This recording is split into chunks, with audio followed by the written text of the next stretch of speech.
ओम नमो भगवते वासुदेवाय नमः। वैशाख मास की शुक्ल पक्ष की एकादशी को मोहिनी एकादशी कहा जाता है। इस दिन भगवान विष्णु के पुरुषोत्तम रूप यानी श्री राम रूप की पूजा का विधान है। इस व्रत को करने से निंदित कर्मों के पाप से छुटकारा मिल जाता है। सीता जी की खोज करते समय भगवान श्री राम ने भी इस व्रत को किया था तथा श्री कृष्ण जी के कहने पर महाराज युधिष्ठिर ने भी यह व्रत किया था। इस दिन भगवान विष्णु की या श्री राम की प्रतिमा को स्नान आदि कराकर उत्तम वस्त्र पहनाना चाहिए तथा उच्च आसन पर स्थापित करना चाहिए। फिर उनकी आरती करनी चाहिए और मीठे फलों का भोग लगाना चाहिए। रात्रि में भगवान का कीर्तन करते हुए मूर्ति के समीप ही पृथ्वी पर शयन करना चाहिए। इस तरह से व्रत करने से सभी तरह के पापों और संतापों से और मोह से छुटकारा मिल जाता है। जय श्री राम। श्री मोहिनी एकादशी व्रत कथा। युधिष्ठिर ने बड़े विनीत भाव से श्री कृष्ण से कहा, हे नटवर नागर, वैशाख मास के शुक्ल पक्ष की एकादशी के बारे में कथा सहित सभी बातें मुझे बताइए। भगवान श्री कृष्ण ने कहा, हे कुंती पुत्र, सीता जी की खोज करते समय वनवास के समय जब श्री रामचंद्र जी बहुत व्यथित थे, तब उन्होंने वशिष्ठ जी से पूछा था कि हे गुरुदेव, मुझे कोई ऐसा व्रत बतलाइए जिससे समस्त दुखों, पापों और संतापों का क्षय होकर मेरे हृदय को शांति मिले। उस समय वशिष्ठ जी ने जो उत्तर दिया था वह मैं तुम्हें सुनाता हूँ। महर्षि वशिष्ठ जी ने कहा, हे राम, आपने कोई पाप नहीं किया। आपका तो नाम लेने से ही मनुष्य के सभी रोग शोक मिट जाते हैं।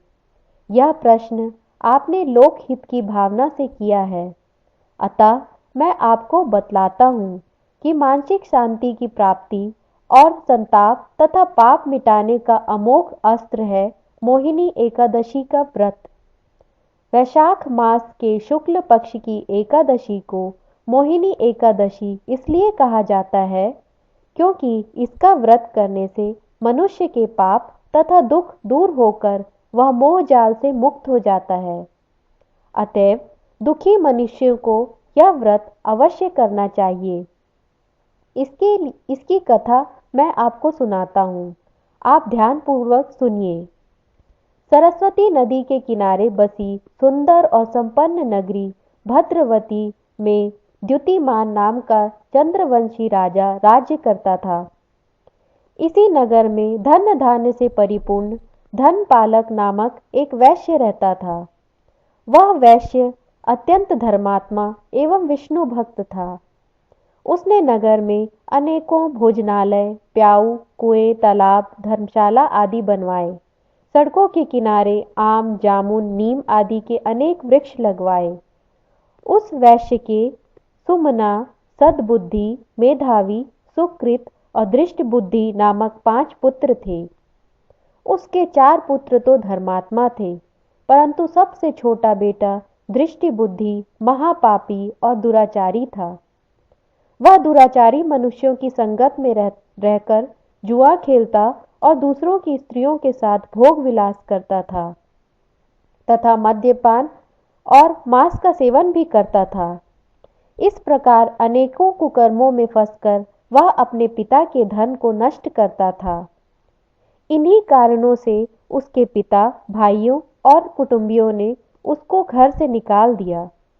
घर से निकाल देने के बाद जब धन नष्ट हो जाने पर वेश्याओं तथा दुष्ट संगी साथियों ने उसका साथ छोड़ दिया, तब वह भूख प्यास से अत्यंत दुखी रहने लगा और उसने रात्रि के समय चोरी करना प्रारंभ कर दिया। एक बार वह पकड़ा गया, परंतु राज्यकर्मियों ने उसे वैश्य का पुत्र जानकर छोड़ दिया।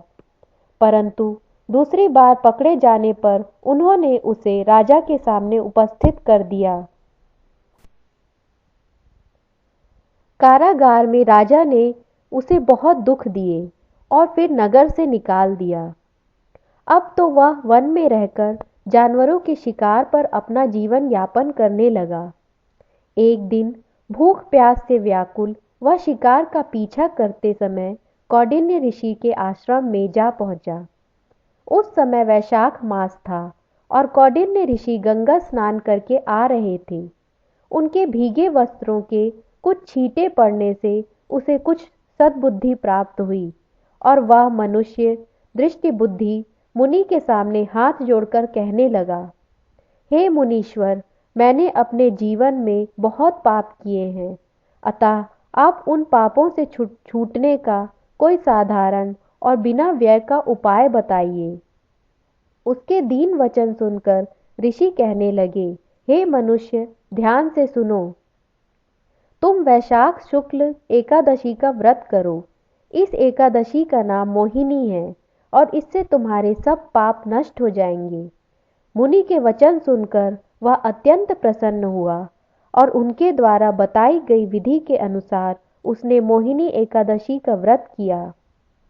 वशिष्ठ ऋषि ने कहा, हे राम, इस व्रत के प्रभाव से उस मनुष्य के सारे पाप नष्ट हो गए और वह एक धर्मात्मा पुरुष बन गया और अंत में वह गरुड़ पर चढ़कर विष्णु लोक गया।